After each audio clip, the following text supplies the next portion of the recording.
안녕하세요. 생각이 바뀌는 의자 박혜진입니다. 네, 맹명관입니다. 세계적인 골프 선수 아놀드 파머라고 있죠. 있죠. 예, 워낙 팬들로부터 꾸준하고 뭐 아주 지속적인 그런 사랑을 받아왔기 때문에 그의 친구이자 경쟁자인 잭 니클라우스라는 골프 선수가 도대체 그 비결이 뭔가 그래서 집을 방문해서 한번 물어보기로 했대요. 비결하려면 꼭 집을 방문해야 되는. 뭔가 비밀이 있을 것 비밀이 같아서. 있어서. 예. 그래서 가서 봤더니 자기는 이게 우승컵이 많은데 이 집은 아주 낡은 컵 하나가 이렇게 있더래요. 네. 그래서 왜 그러냐 그랬더니 자기가 프로 한 다음에 첫 번째 받은 컵이랍니다. 그 뒤는 다 의미가 없다 이렇게 얘기했대요. 그렇죠. 그런데 또 그 컵에 마음을 다스리는 글귀 하나가 적혀 있었는데 자기 자신이 패배했다고 생각하면 정말 패배한 것이다. 그러나 패배하지 않았다고 생각하면 그건 패배하지 않은 것이다 라고 적혀 있었다고 그래요. 참 훌륭한 글귀네요. 네. 아니, 뭐 아무나 누구나 다 이길 수는 없는 거잖아요. 그렇죠. 예. 그러니까 사실 진정한 승리는 내가 할 수 있다라고 생각하는 것. 네. 그거일 것 같습니다. 예. 그래서 우리가 어떤 일을 당하더라도 생각하기에 나름에 따라서 결과는 달라질 수 있다 이렇게 말씀드릴 수가 있겠습니다. 네. 예. 생각이 바뀌는 의자 시작하겠습니다.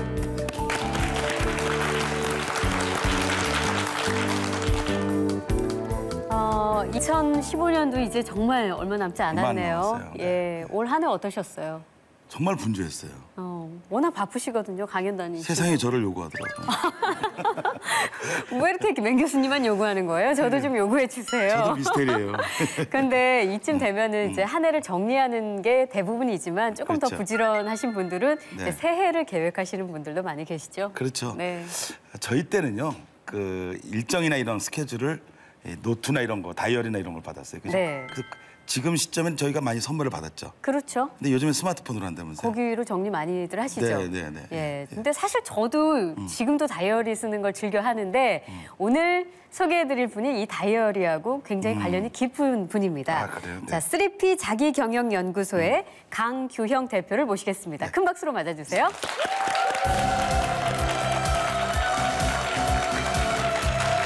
위기 때 빛을 발할 뿐 아니라요.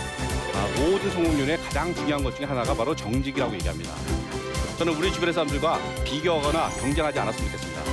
누구랑 비교할까요? 예, 내 자신이랑 과거와 비교하고 내 자신의 미래와 경쟁했으면 참 좋겠습니다.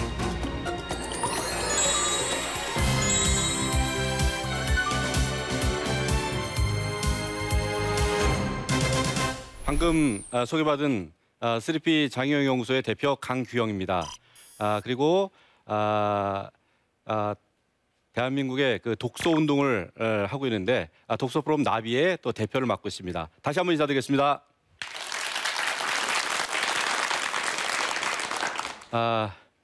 오늘 제가 말씀드릴 것은 바로 연말연시를 맞아서 어떻게 내년도 계획도 잘 세우고 우리 인생경을 잘 할 것인가에 관한 말씀을 좀 드리도록 하겠습니다. 백만장자 마인드라고 하는 책이 한 권 있습니다. 책 제목을 보니까 좀 마음에 드십니까? 예. 처음에는 너무 지나치게 돈 얘기 아니냐, 너무 돈 냄새 나는 책이 아닐까 생각했는데 의외로 굉장히 건강한 책이었습니다. 이 책은요, 미국의 토마스 스탠리라고 하는 교수님께서 미국의 백만장자를 가지고 분석을 한 책입니다. 도대체 미국의 백만장자는 대학을 나왔는지 안 나왔는지, 명문대를 나왔는지 그렇지 않은지, 또 학점은 어땠는지, 집은 어디 살고 있고, 또 양복은 얼마짜리 입고 다니는지, 그걸 과학적으로 객관적으로 분석을 한 책입니다. 근데 그중에 당신들의 성공률이 무엇입니까? 이게 1등부터 30등까지 정리가 나옵니다. 자, 5등이 뭔가 하면요. 바로 다른 사람보다 더 열심히 한다가 5등입니다. 이건 동양이나 서양이나 다르지 않은 것 같아요. 서양 사람들도 성공한 사람들은 남들보다 이렇게 열심히 냈던 때가 있었다고 얘기를 하고요. 그다음에 4위는 바로 내조 외조를 잘하는 배우자가 있다, 그런 겁니다. 그래서 가정을 소중히 여기고 부관계가 이렇게 돈독한 것은 굉장히 중요한 성공의 요인이라고 얘기합니다. 그다음에 1등부터 3등 중에 혹시 그런 게 없을까요? 부동산 투기를 좀 잘했다라든가, 뭐 조상 대대로 물려받은 게 있다, 있을까요, 없을까요? 예, 있을 것 같기도 하고 없을 것 같기도 하고. 예, 3위는요, 사람들과 잘 어울린답니다. 예, 먼저 가서 악수하고 인사하고 명함 내밀고, 예, 소위 DID라는 사람이 성공한다고 그러죠. DID가 뭐의 약자라고요? 예, 들이대라고 얘기합니다. 예, 들이대자라는 사람이 성공한다고 얘기합니다. 이제 공동 1등이 두 가지가 있는데 그 중에 하나가 바로 모든 사람에게 정직하다가 1등입니다. 우리 예상을 깹니다. 정직하다는 것은 평상시에 약간 손해를 보는 듯합니다. 그러나 위기 때 빛을 발할 뿐 아니라요. 모든 성공률의 가장 중요한 것 중에 하나가 바로 정직이라고 얘기합니다. 우리는 대개 사람을 그릇에 많이 비유합니다. 그래서 우리는 큰 그릇이 돼야 된다 얘기를 하는데 사실 그것보다 훨씬 더 근본적으로 중요한 것은 깨끗한 그릇이 되는 게 훨씬 더 중요합니다.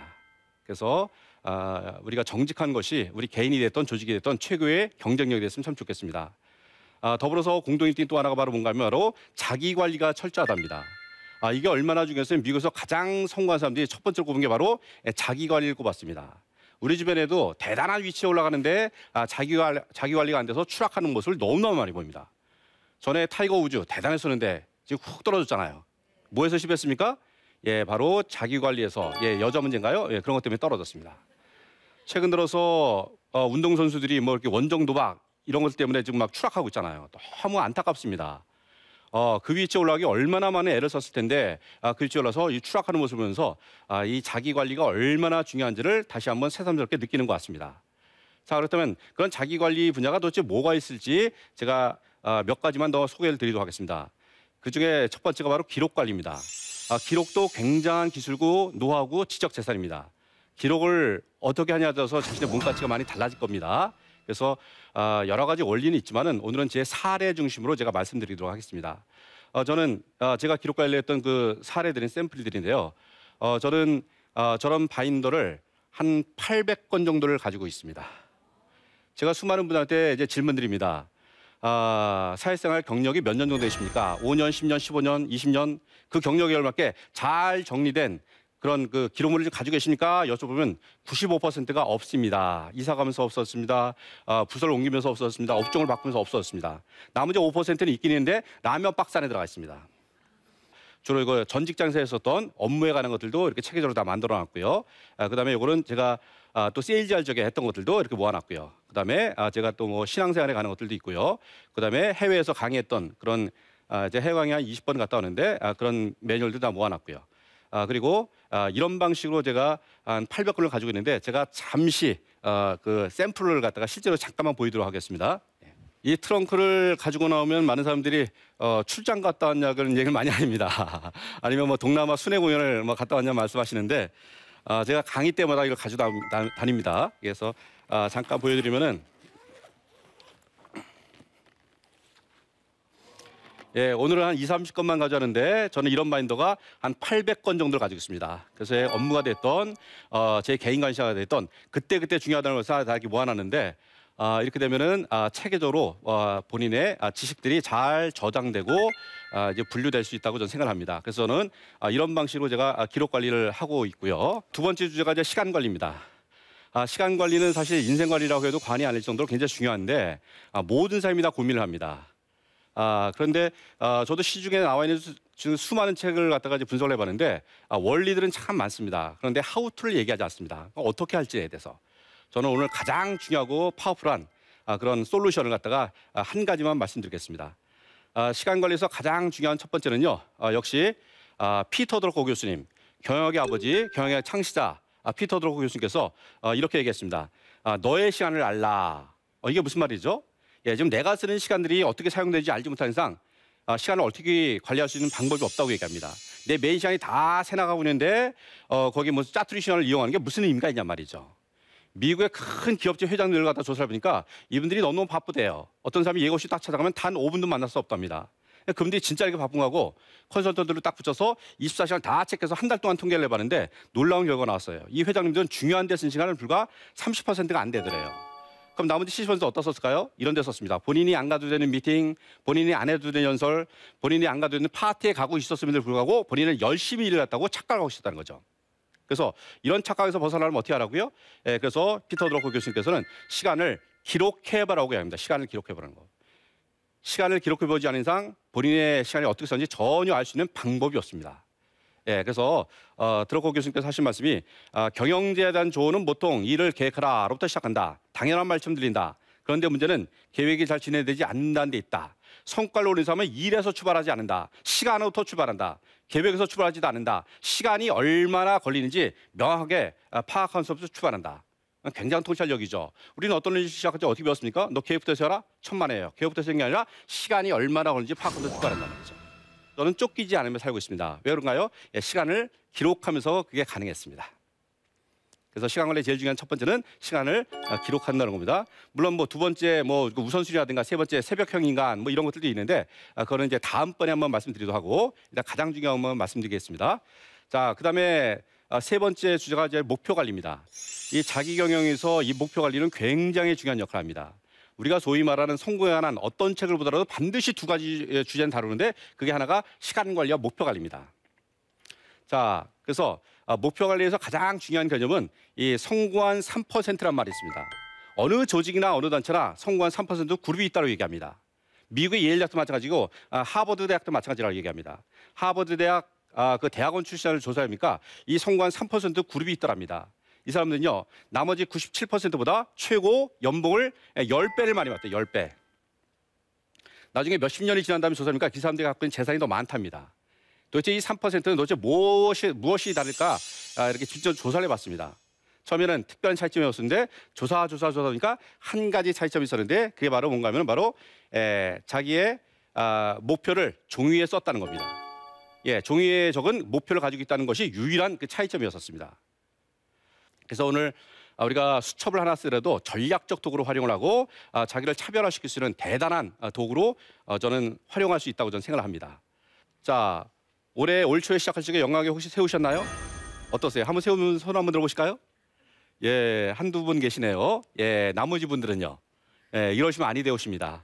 예, 한 해를 시작하면서 연간 계획을 세우지 않는다는 얘기를 않는다는 얘기는 실패를 계획하는 것과 똑같습니다. 저는 실패를 계획하지 않으셨으면 좋겠고 성공을 계획하셨으면 좋겠습니다. 그래서 저는 이런 방식으로 이제 연간을 세우는데 그 영역이 일과 직업에 관해서 그다음에 뭐 자기 개발에 대해서 또 건강과 또 뭐 이렇게 신앙에 대해서 또 아니면은 또 뭐 재정에 대해서 이렇게 한 5가지 정도로 이게 균형 맞추게 연간 계획을 세웁니다. 많은 사람들이 비즈니스 목표 세울 적에도 1년에만 딱 발표하고 잊어버리는데 저는 그렇게 안 했습니다. 저는 제가 받고 싶은 연봉을 종이에 쓴 다음에 1월부터 12월까지 나누고 1, 2, 3, 4주 매주 단위 갖다 목표를 적고 매주 체크를 했습니다. 물론 될 때도 있고 안 될 때도 있죠. 예, 안 될 때는 쓰기가 너무 쉬운 거 있죠. 근데 중요한 건 끝까지 가는 게 중요합니다. 열정이란 말이 뭡니까? 목소리 큰 게 열정입니까? 그렇지 않습니다. 지치지 않는 게 열정입니다. 뭘 시작하셨나요? 지치지 마세요. 그래서 제가 11월까지 쭉 가다 보니까 제가 평균 한 121%를 달성했다고 그러더라고요. 전체 1년 동안. 그러다 보니까 제가 연봉이 한 4억대 있더라고요. 예, 지점에서 챔피언이 됐다고 얘기하더라고요. 제가 챔피언을 목표로 한 적이 있었나요? 그런 적 없습니다. 다른 사람과 밟고 난 적이 있나요? 그런 적 없습니다. 전 다른 사람 도와주면서 영업을 했었고 적어도 존경받으면서 영업을 했습니다. 전 누구랑 경쟁했을까요? 예, 제 자신과. 저는 우리 주변의 사람들과 비교하거나 경쟁하지 않았으면 좋겠습니다. 누구랑 비교할까요? 예, 내 자신의 과거와 비교하고 내 자신의 미래와 경쟁했으면 참 좋겠습니다. 자, 그다음에 이거 월간 목표입니다. 우리가 쓰는 만약에 그 수첩에 월간 목표 쓰는 칸이 없다. 그럼 이거 심각한 겁니다. 그래서 매 월간에도 목표 쓰는 거, 목표도 업무 목표, 개인 목표 이거 두 가지로 함께 세우셔야 됩니다. 그래서 수첩도 두 가지 쓰는 게 아닙니다. 집에서 쓰는 거 따로, 회사에서 쓰는 거 따로가 아니라 한 주머니 버칙입니다. 한 가지로 홀 라이프, 내 전 인생을 관리하는 방식이 가장 좋은 방식이라고 저는 생각을 합니다. 더불어서 목표 관리는 어디까지요? 주간까지 들어와야 됩니다. 그래서 주간 계표에도 월, 화, 수에 대한 업무 목표, 개인 목표, 목, 금, 토에 대한 업무 목표, 개인 목표 이게 3일 단위로 관리하는 것이 세계 최첨단입니다. 서해외 선진 금융그룹은 보통 이렇게 3일 단위로 관리를 하는데 이게 아주 중요한 목표 관리의 이제 비결이라고 저는 생각을 합니다. 자, 마지막으로 이제 독서에 관한 말씀을 좀 드리겠습니다. 제가 했던 방식인데요. 저는 독서를 하기 전에 매년 목표부터 세웁니다. 올해 몇 권의 책을 읽는 게 가장 좋을까? 저는 이제 한 25년 이상 이제 책을 읽어오면서 가장 좋은 것은 1년에 50권에서 100권 사이 읽는 것이 가장 좋다고 생각을 합니다.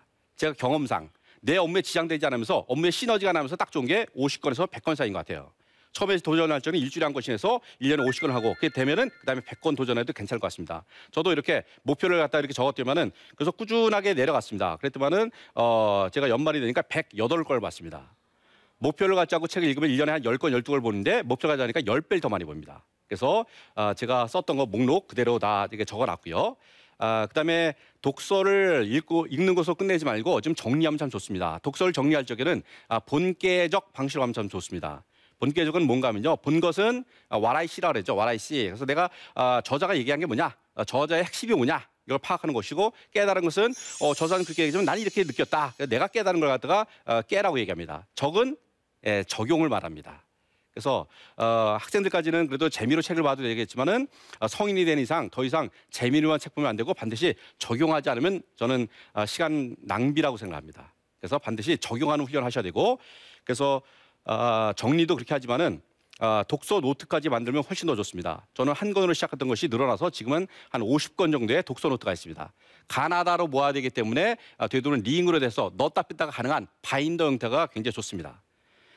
그리고 요거는 이제 본계적 빈양식입니다. 본 거, 깨달은 것, 적용 이 세 가지로 정리하면 참 좋습니다. 그리고 책 속 본계적이라고 해서 책 안에서도 본 거, 깨달은 것, 적용을 갖다가 이렇게 메모를 할 수가 있습니다. 예, 그래서 본계적은 책 속 본계적, 그다음에 정리하는 본계적, 그다음에 토론할 때 본계적도 있습니다. 세 가지 형태의 본계적이 있다는 거 제가 간단하게 말씀드리고요. 독서에서 아주 중요한 것이 이제 책을 함께 읽는 겁니다. 혼자 읽으면 참 지치고 어려울 때가 많기 때문에 저는 함께 읽으면 참 좋다고 생각됩니다. 저희가 2009년도에 독서 모임을 작게 시작했습니다. 한 서너 명이 이렇게 모여서 시작을 했는데 점점점 많아져서 지금 전국에 벌써 200개가 넘게 생겼습니다. 그래서 저희가 2009년도 생겼습니다. 그래서 지금까지 2009년부터 한 7년 넘게 7, 8년째 독서 모임을 매주 하고 있습니다. 그다음에 1년에 한 번씩 저희가 단무지 MT를 갑니다. 독서 MT 가요. 단무지는 단순, 무식, 지속이란 뜻입니다. 그래서 뭐랍니까? 저 사진에 보시면 이렇게 저렇게 책 보고 밥 먹고 책 보고 밥 먹고 이것만 하다 옵니다. 2박 3일간 굉장히 행복해 하십니다. 자, 그래서 이렇게 독서를 혼자 하는 것보다는 함께 하는 것이 좋다고 말씀드렸고요. 마지막으로 리더십의 3I라는 말로 제가 마무리하도록 하겠습니다. 우리가 리더십을 얘기할 적에 세 가지 I라고 얘기하는데 첫 번째 I는 바로 아이덴티티, 정체성입니다. 나로부터 시작되는 거죠. 나비라는 뜻도 사실은 나로부터 비롯되는 약자입니다. 그래서 나부터 시작해서 내 꿈이 뭐고 내 비전이 뭐고 내가 누군지에 대해서 나의 정체성을 갖다 파악하는 것부터 시작해서 그다음에 두 번째 I는 인테그리티, 우리가 온전함, 성실하게 꾸준하게 해나가는 거 그걸 갖다 우리는 인테그리티라고 얘기를 하죠. 그다음에 세 번째 I, 그래서 저게 비로소 우리는 인플루언스, 영향력이 생기는 것 같습니다. 그래서 리더십은 다른 사람에게 영향력을 끼치는 거고 그 영향은 선하고 좋은 영향력을 끼치는 것이 바로 저는 리더십이라고 생각합니다. 그래서 다른 사람을 좀 섬기고 돕고 이 사회를 더 아름답게 건강하게 만드는 그런 사회운동을 나로부터 시작해서 자기 관리 잘해서 그다음에 다른 사람을 도와주는 단계까지 넘어가는 그런 일들을 우리가 했으면 참 좋겠습니다. 저는 우리 모두가 다 장관이 되고 국회의원이 된다고 해서 그렇게 생각하지 않습니다. 우리 모두가 다 크고 대단하고 위대한 일을 해야 된다고 생각하지 않습니다. 그러나 작은 분야를 갖다가 우리 가정이라든가 우리 직장이라든가 작은 분야를 위대하게 할 수는 있다고 생각됩니다. 저는 우리 모두가 위대한 삶을 살았으면 참 좋겠습니다. 예, 강연을 마치겠습니다. 고맙습니다.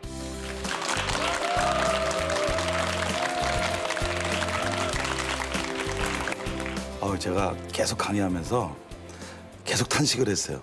예. 저는 못할 것 같아요, 그렇게. 아유, 무슨 말씀을. 좀 약간 얄미운 것 같은 느낌이 들고.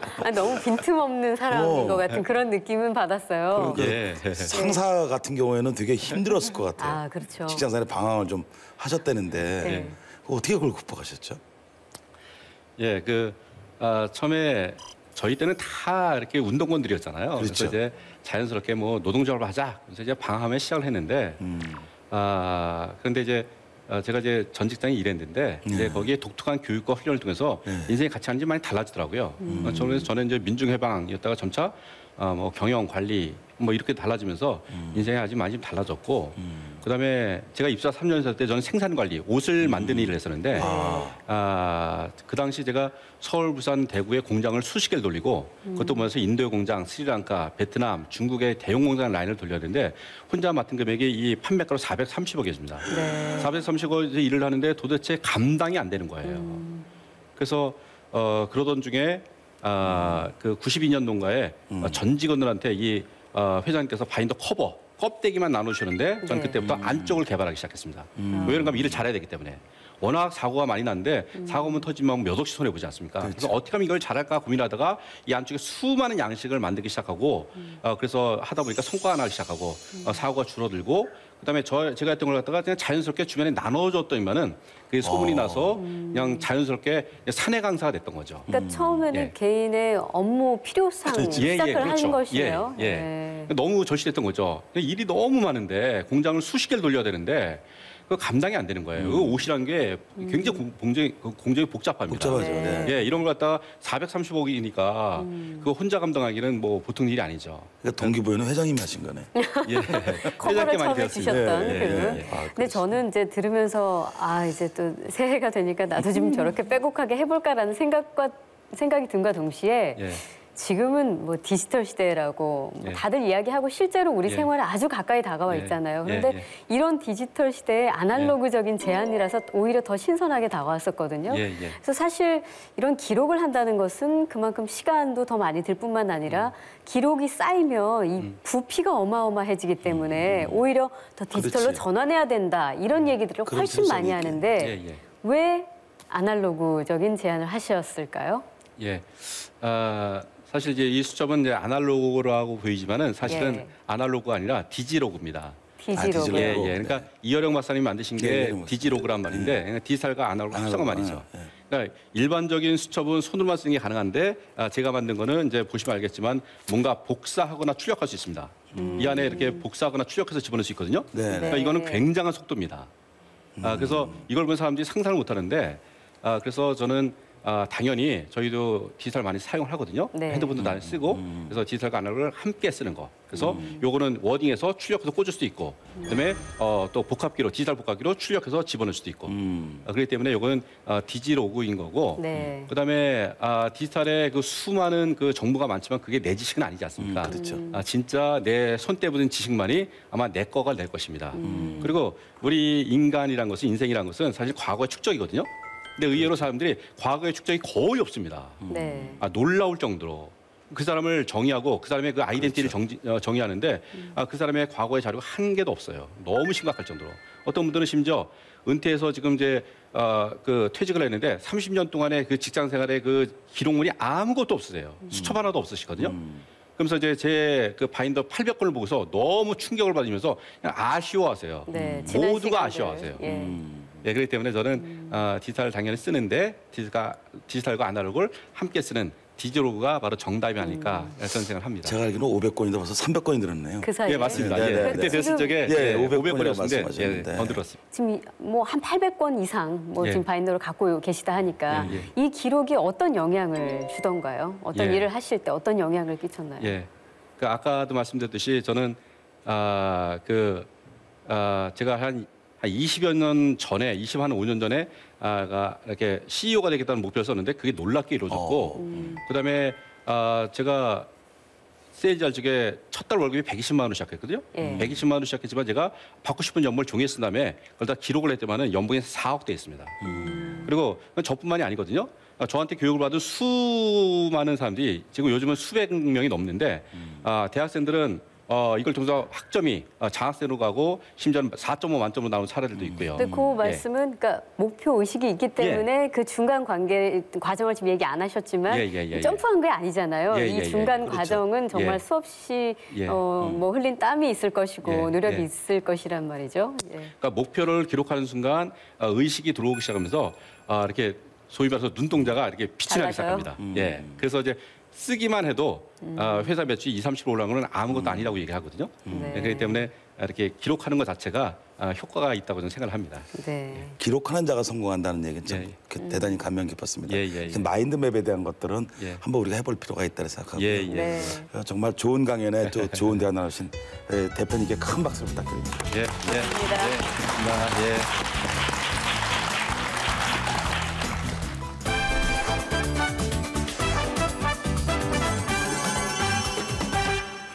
살다 보면 정말 많은 사람들을 만나게 되잖아요. 그렇죠. 근데 어떤 사람은 첫 인상부터 굉장히 호감 가는 그런 사람이 있는가 하면 저처럼.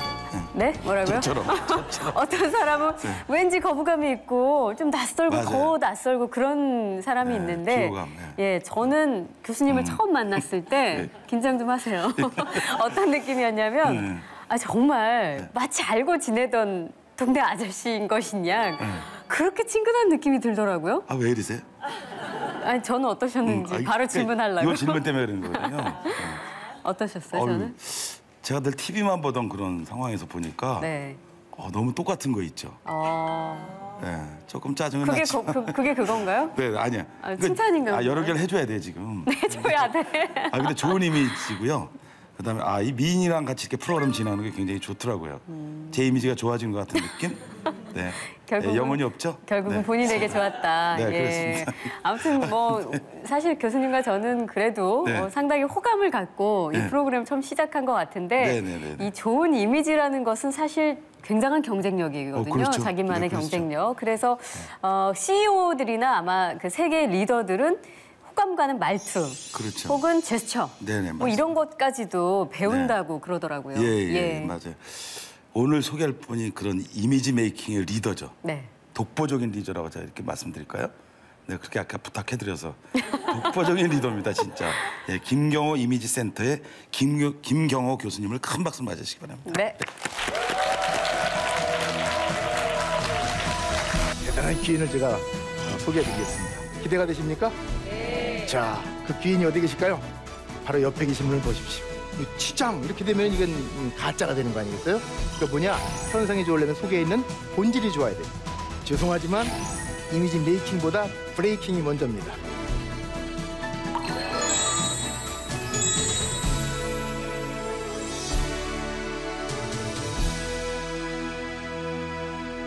오늘 강의를 재밌게 해야 되겠죠? 네, 분위기가 아주 재밌을 것 같은데요. 한번 읽어보시겠어요? 시작. 어디 가나 세 가지 답변이 나옵니다. 어떤 데 가면 그래요. 그래요. 어떤 데 가면 또 그래요. 그래요. 근데 여기는 그러시네요. 자, 라는 분노에 가득 찬 소리하고 짜증난 소리하고 이런 활기찬 소리 중에 가장 듣고 싶으신 소리를 한번 내주시겠어요? 다시 한번 시작. 네. 자, 나를 만나는 모든 사람들이 나하고 대화 중에 이런 이 소리를 내준다면 기분이 어떨까요? 좋아요. 좋겠죠? 네. 그러면 나를 만나는 그 사람도 나에게서 이 소리를 들을 때 기분이 어떨까요? 좋겠죠? 이런 관계를 무슨 관계라고 하느냐? 귀인 관계라고 합니다. 여러분, 귀인이라고 아시죠? 귀신 말고 귀인. 네. 귀인은 나에게 이로움을 주는 사람이죠. 해로움을 주는 사람은 악인 아니겠어요? 그러니까 이로움을 주는 사람인데 누구나 귀인을 찾아다닙니다. 몇 년 전에요. 우리나라에 인맥 만들기 모임이 아주 성행한 적이 있었어요. 인맥 만들기. 수백 명이 모여가지고 명함 몇백 장씩 가져와서 서로 주고받고 하는 거예요. 근데 저는 그때 좀 수상하더라고. 오래 갈 수 있을까? 왜? 그 강의하다 보니까요. 내가 귀인을 찾아온 사람들만 있지? 그러니까 도움 받고자 하는 사람들만 와 있지? 내 누구를 돕겠다는 마인드가 안 보이는 거예요. 역락 없이 얼마 후에 그 모임은 해산됐습니다. 제가 교육장에서 수염이 이렇게 그러시는 어르신인데 자칭 지리산 도사래요. 쉬는 시간에 저한테 그러시더라고. 교수님 귀인은 어디 있는지 알려드릴까요? 그러는 거예요. 그 호기심이 생기잖아요. 어디 계십니까? 그랬더니 저희 집에서 걸어서 동북 쪽으로 10리를 가면 거기 귀신이 살고 있대요. 귀인이 살고 있대요. 그래서 수상했지만 제가 그래도 호기심에서 봤어요. 저희 집에서 동북 쪽으로 10리는 4km 아니에요? 딱 재보니까 한강 정 가운데도만. 여러분, 귀인을 제가 한번 여러분께 소개해 드리려고 그래요. 대단한 귀인을 제가 소개해 드리겠습니다. 기대가 되십니까? 네. 자, 그 귀인이 어디 계실까요? 바로 옆에 계신 분을 보십시오. 옆에 계신 분을 보십시오. 이분이 바로 나를 도와줄 수 있는 분이죠. 또 나도 이분을 도울 수 있는 분이죠. 이분과의 관계가 바로 귀인 관계라 그 얘기입니다. 멀리 있는 게 아니라 가까이 있다 멀리 있다 가까이 있다. 그러니까 내 주변에, 내 가족 안에, 내 이웃 중에 내가 만나는 고객 가운데 정말 그분들 한 분 한 분이 다 나의 귀인이다. 나는 또 어떤 도움을 드릴 수 있을까? 이런 마음을 가지고 있을 때 귀인과 귀인 간의 관계가 형성된다는 말씀입니다. 자, 그렇다면 우리가 귀인이 되려면 귀인다워야 되잖아요. 그죠? 그래서 이미지 메이킹이 필요한 거예요. 이미지 메이킹이라는 이론을 제가 간략하게 설명드리면 정의와 개념만 나눠보면 금방 알 수 있습니다. 정의가 뭐냐? 개인이 추구하는 목표를 이루기 위해 자기 이미지를 통합적으로 관리하는 행위다. 이게 이미지 메이킹의 정의입니다. 개념이 세 가지가 있거든요. 첫 번째 개념 한번 따라해 주시겠어요? 참자 발견. 이거는 참 자기 발견이라고 해도 무방합니다. 내가 누구냐? 이걸 제대로 정체성을 확립해야만 내가 이런 사람이기 때문에 이런 걸 도와줄 수 있고 이런 걸 필요로 하는구나 제대로 알 수 있겠죠. 내가 나를 모르는데 누가 나를 알겠어요? 나를 모르는 사람이 나보고 귀인이라고 여길 리가 없겠죠. 자, 두 번째는 내가 알고 있는 나의 이미지라는 게 존재하지요. 따라합시다. 주관적 자아상. 이게 아무리 멋지게 확립되어 있다고 할지라도 문제는 나를 만나는 모든 분들이 나에 대해서 그렇게 보느냐 아니면 다르게 보느냐 이 차이입니다. 남이 보는 나에 대한 이미지를 객관적 자아상이라고 하거든요. 이미지 메이킹이 뭐냐? 두 번째 개념입니다. 내가 알고 있는 나의 모습과 남들이 보는 나의 모습의 차이를 제거해 나가는, 축소시켜 나가는 행위가 바로 이미지 메이킹입니다. 세 번째 개념은 뭐냐면 이상적 자아상의 구축입니다. 내가 되고자 하는 그 모습, 또 현재 나의 신분과 역할에 맞는 그 모습을 내가 만들어 나가서 구현시켜 나가는 이 세 가지 개념 이해가 되셨죠? 네. 이거 한 학기 대학에서 공부하는 양을 한순간에 섭렵이 끝나시네요. 자, 개인의 이미지가 세 가지가 있습니다. 따라 하실까요? 내적 이미지. 내 속 안에 들어있는 본질을 말씀드리는 거예요. 또 따라 합시다. 외적인 이미지. 이거는 남들에게 비춰지는 현상을 말씀드리는 거예요. 또 따라 합시다. 사회적 이미지. 이거는 다른 사람과 관계를 말씀드리는 거예요. 자, 그럼 보세요. 우리가 이미지 메이킹 하는 이유는 관계를 좋게 하기 위해서 아닙니까? 그런데 관계를 좋게 하려고 열심히 노력해봤자 자꾸 안 되는 이유가 있더라 그 얘기예요. 왜? 현상의 준비가 잘못돼 있으면 관계에서 문제가 발생하는 겁니다. 예를 들어서 후배가 인사도 안 하고 아주 까칠하던 후배가 갑자기 선배님 50만 원만 빌려주세요. 그러면 선뜻 빌려줄 선배는 많지 않겠죠? 그러니까 사전에 현상이 좋았어야죠. 그죠? 자, 현상이 좋으려면은 갑자기 현상에 치중하다 보면은 저 분장 살짝 했죠? 분장까지 봐줄 수 있는데 둔갑, 치장 이렇게 되면 이건 가짜가 되는 거 아니겠어요? 그러니까 뭐냐? 현상이 좋으려면 속에 있는 본질이 좋아야 됩니다. 본질 중에 핵심 본질이 영혼이라고 할 수 있겠고, 자, 그럼 순서가 정해졌지 않습니까? 이미지 메이킹을 제대로 하려면 속에 있는 본질을 갖고 놓고 아름답게 이것이 현상으로 드러나는 것을 계속 보여준 다음에 그 현상끼리 만났을 때 관계라는 것이 형성된다 그 얘기죠. 그러니까 본질, 자, 우리 안에 있는 인품, 성품, 인성 이런 것들 아니겠어요? 이것이 마치 잘 익은 농익은 참외에서는 단내가 나지 않습니까? 때깔만 좋아서 우리가 좋은 게 아니라 단내가 나야지 구매가 되잖아요. 이 관계의 완성이 생긴다 그 얘기입니다. 자, 그러면 이미지 메이킹에 대해서 관심이 생기셨어요? 네. 그럼 해보실 의향이 있으십니까? 네. 자, 소개해 드릴게요. 이미지 메이킹을 하려면 죄송하지만 이미지 메이킹보다 브레이킹이 먼저입니다. 이미지 브레이킹, 깨다 부수다 이런 얘기 아닙니까? 5가지를 깨야 됩니다.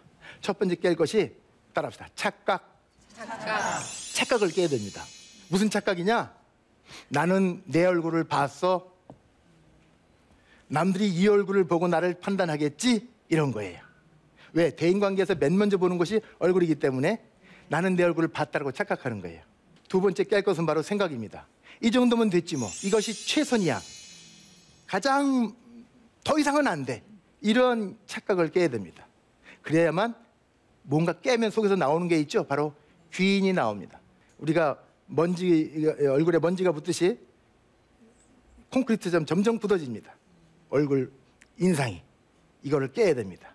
자, 이런 이미지 브레이킹을 통해서 이미지 메이킹을 만들어 나갔을 때 드디어 소통이라는 것이 가능해집니다. 요즘 소통 시대다 하는데 소통의 원칙은 80대 80의 원칙입니다. 무슨 얘기냐? 제가 이 제품을 아무리 잘 설명한다고 할지라도 인간의 한계가 있기 때문에 이 본질에서 80%밖에 전달 못한다는 겁니다. 그 듣는 상대방도 아무리 잘 귀담아 들어 소위 경청을 적극적 경청을 해도 거기서 또 80%밖에 소화를 못한다는 겁니다. 그럼 총 이해도가 본질에서 88, 64% 전달될 수밖에 없다는 원리입니다. 그럼 대충 50% 대충 전달해 보세요. 듣는 사람 대충 들어보세요. 시험 보면 다 50점 이하가 나오는 겁니다. 5, 25%. 그러니까 이미지 메이킹의 원리는 학자들이 모든 말씀들이 이미지 메이킹은 커뮤니케이션은 안 되는 게 원칙이다 그 얘기입니다. 이것을 특이하려면 소통의 원리를 알아야 되겠죠. 자, 두 번째, 말의 종류가 있습니다. 우리가 흔히 소통 중에는 여러 가지 방법 중에 말을 가장 많이 하고 있습니다. 저도 지금 말로 설명하고 있잖아요. 근데 말의 종류에는 여러 가지가 있는데 세 가지만 꼽으면 첫 번째, 들리는 말이 있습니다. 제 목소리 잘 들리시죠? 네. 두 번째, 보이는 말이 있습니다. 눈으로 보이는 말. 세 번째, 깊이 숨겨져 있는 말이 있습니다.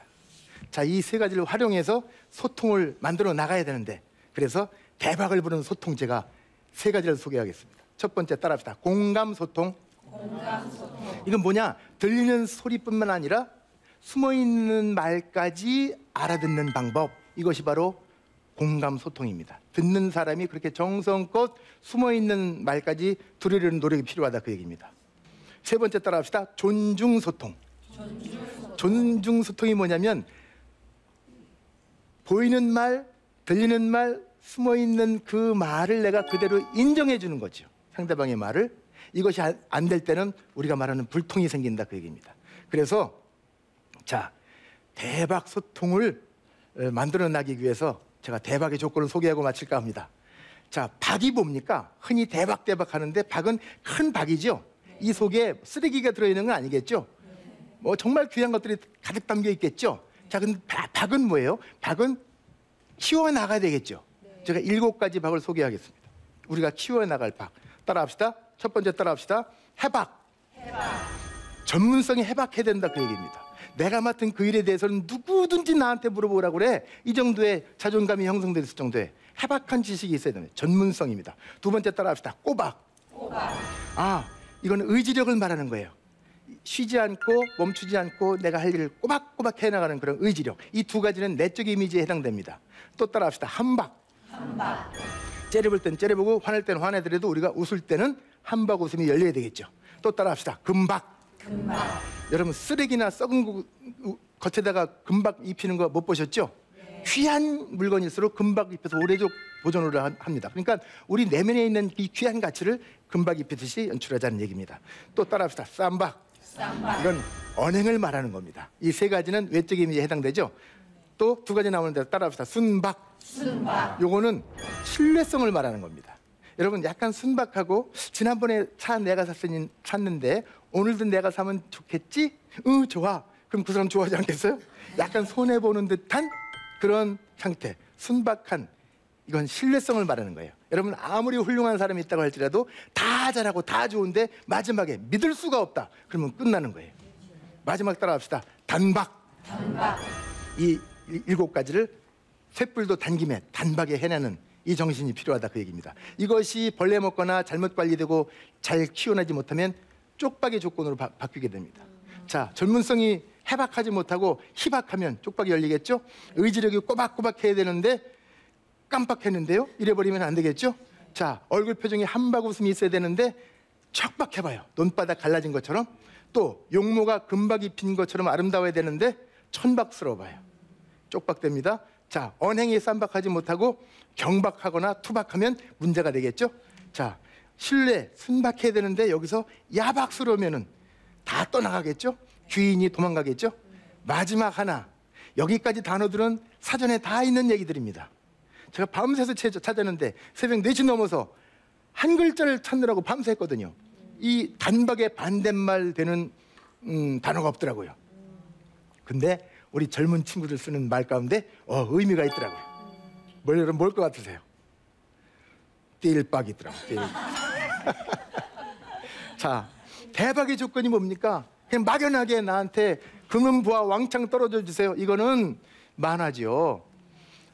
그러니까 이 대박을 열리려면 박을 지어 나가야 한다. 그러니까 내가 필요한 박을 어려서부터 계속 키워서 큰 박이 열리도록. 이것이 잘못 관리됐을 때는 쪽박이 됩니다. 그러니까 이미지 메이킹은 뭡니까? 대박을 열리게 하는 학문입니다. 자, 오늘 강의 여기까지 하겠습니다. 감사합니다.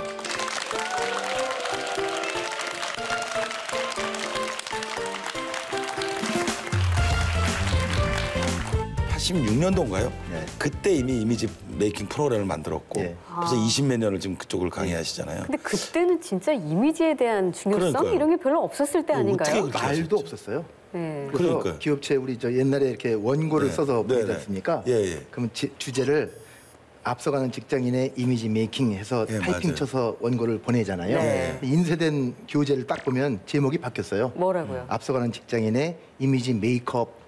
메이크업. 그럼 막 부장님들이 우리 메이크업 하라는 얘기야 막 불만이고 막 이랬더니 아이러니하죠. 네. 그래서 네. 요즘에 김경호 이미지 치면요 가수 김경호가 나와요. 아, 그래요? 머리가 긴. 예, 예. 근데 참 독특한 분야에 오랫동안 참 일가를 이루신 것 같습니다. 감사합니다. 네. 근데 그 아까 이제 그게 86년도라고요? 86 년. 이미지 메이킹에 네. 관한 프로그램을 만드셔서 이론화시킨 것이. 네.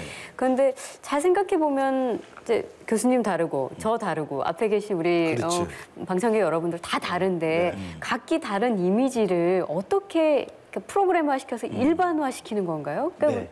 아 그럴 수가 있어요. 그러니까 이제 그 생기게 만들게 된 동기가요. 예. 이제 제가 이제 우리 맹 교수님처럼 기업체 이렇게 교육을 제가 돕는 일을 처음에 했었는데 네. 모 자동차 회사 영업사원들 7천여 분이 계셨는데 그분들이 어떤 사람은 자동차 판매를 잘하고 인기가 있고 근데 어떤 분들은 똑같은 차를 가지고 판매하는데도 실적 부진자가 나온다는 사실이에요. 네. 그러니까 이게 어떻게 왜 이렇게 똑같은 차를 누구는 잘 팔고 못 파느냐 원인 분석을 해달라 이런 요구가 있어서 제가 설문을 조사한 게 있어요. 네. 같은 고객한테 갔을 때 나에게 구매를 하시는 고객과 또 나를 거절하는 고객에게 똑같은 설문을 나에 대한 설문을 제가 만들어줘서 이렇게 각자 가서 받아와라 네. 체크를 받아와라 해서 이거를 통계에서 돌려버리니까 같은 사람에 대한 평가가 전혀 다르게 나오는 거예요. 그래요. 그러니까 구매한 분들은 신뢰가 있다 다음에 또 사겠다 네. 이렇게 나오는데 안 사 했던 분들은 저 사람 못 믿겠다 계약금 가지고 도망갈 것 같다 뭐 이런 표현이 나오는 거죠. 네. 그러면 한 사람을 놓고 다른 사람이라면 이해가 되는데 한 사람을 놓고 두 가지 평가가 나온다는데 그렇죠. 차관이 돼서 그러면 나를 보는 이들이 나에 대한 느낌이 어떤지를 한번 분석해보자 해서 API 이미지 분석이라는 걸 만들었었죠. 네. 그것이 이제 기업체에 이렇게 활성화돼서 이미지 메이킹 프로그램이 만들어지고 그다음에 또 제가 이제 대학원에 이제 강의를 하게 되면서 이론을 제가 구축하게 되고 논문도 그렇게 썼고 네. 그렇게 됐습니다. 그러면 지금 교수님 보시기에 성공한 이미지는 어떻다고 이렇게 정의할 수 있는 부분들이 있나요? 그러니까 개인의 이미지도 우리가 이게 여러 가지 단계를 거치죠. 네네네. 그러니까 다른 사람과 나의 관계가 만들어져서 소위 아까 말씀드린 귀인과 귀인의 그런 관계가 되려면 여러 가지 이제 껍질을 벗어내야 되겠죠. 네, 서로가 첫인상부터 시작되죠. 네. 첫인상이 좋게 인식이 되는 분도 계시고 첫인상부터 경계가 가는 분도 계시죠. 그렇죠. 이 두 분도 서로 좀 다르시네요, 그죠? 네, 네, 네. 처음 봤을 때 네. 그렇다고 치면은 많이 다르죠. 많이 다른 건가요? 네. 조금 다르신 것 같은데요. 네. 그렇다고 했을 때 과연 그럼 그 첫인상이 끝까지 가느냐 그건 아니거든요. 그렇죠. 왜냐하면 사람마다 기대치가 있죠. 그렇죠. 네. 저분과의 만남에서 저분에 대한 기대치가 조금 아닌데 했다가 자꾸 만나보니까 진국이네 네. 이럴 수도 있잖아요. 관계 속에서 플러스 마이너스가 있으니까. 그렇죠. 예. 그랬을 땐 반전 효과가 생겨서 더 진한 관계가 될 수 있는 거고 처음부터 좋았는데 나중에까지 계속 좋았다. 네. 더 할 나위 없이 좋은 거죠. 그러니까 첫인상부터 마지막 끝인상까지. 끝인상은 뭐냐면 안녕히 가세요. 다음에 뵙겠습니다. 하고 헤어졌는데 잔상이 남잖아요. 네. 또 보고 싶어. 그 사람 앞으로 만나면 안 되겠는데 이런 잔상이 남잖아요. 이게 끝인상이거든요. 그러니까 첫인상부터 수많은 여러 가지 여건 요소들에 의해서 만들어지고 형성되고 결국은 끝인상까지 남아있는 것이 그 다음 만남으로 이어지느냐 네. 그렇지 못하느냐의 차이가 그 사람의 이미지의 가치로 남게 되는 거죠. 그러니까 이제 그거를 관리해 나가야 되겠죠. 네. 사실 자기 자신을 좀 잘 들여다보기 위해서 일단 외형적인 것은 거울을 보면서 아, 그렇지. 내가 평상시 이런 표정을 짓는구나, 혹은 이런 제스처를 하는구나, 그런 말투도 마찬가지고요. 근데 아까 거울은 다른 사람이 보는 모습이라 진짜 내 모습이 아니라면서요. 그렇죠. 그러면은 이제 자기 이제 이미지 메이킹 시도하려는 사람들은 어떻게 시작을 할까요? 자기 자신을 알려면? 네, 그러니까 객관적인 자상을 확보해야 됩니다. 네. 남들이 보는 나에 대한 느낌이 어떤지를 먼저 찾아내야 되겠죠. 그러니까 내가 알고 있는 거, 우리 부모님이 말씀해 주신 거, 사랑하는 사람이 당신 최고야 했던 거, 이것은 그냥 주관적 자상이죠. 네. 근데 남들도 그렇게 봐주느냐, 그게 문제죠. 그러니까 그래서 객관적인 자료를 찾아서 아, 내가 이렇게 비춰지고 있구나. 네. 이거를 내가 스스로 개선해 나가는 노력이 필요합니다. 아, 오늘 뭐 이미지 브레이킹이라는 말 처음 들었고요. 이미지 메이킹은 들었어도. 그렇죠. 그리고 또 여러 가지 뭐 대박, 쪽박 뭐 이런 조건도 많이 들었습니다. 아주 신선하게 우리가 생각했던 것들을 뛰어넘는 그런 좋은 강의를 주셨어요. 예, 큰 박수로 이렇게 교수님 보내드리겠습니다. 고맙습니다.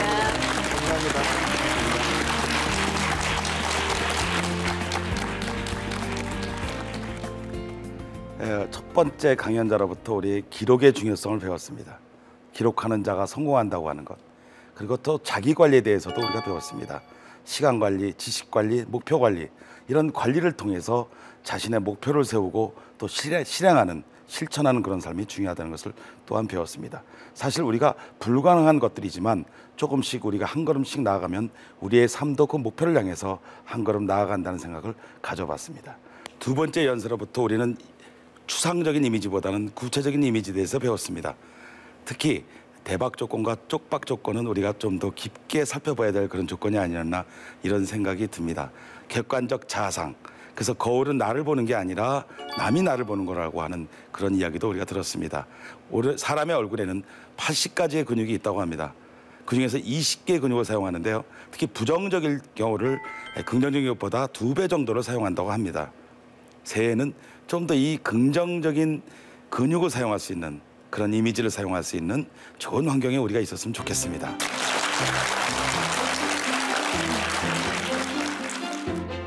2016년은 붉은 원숭이띠 해죠. 네, 그렇습니다. 예, 중국에서는 복을 불러오는 해라면서 아주 좋은 의미로 여긴다고 하네요. 네, 이 원숭이는요 머리도 좋고 또 임기응변이 강하다고 합니다. 네. 이 좋은 기운으로 2016년을 시작했으면 좋겠습니다. 네, 저희는 다음 이 시간에 다시 찾아뵙겠습니다. 여러분 새해 복 많이 받으세요.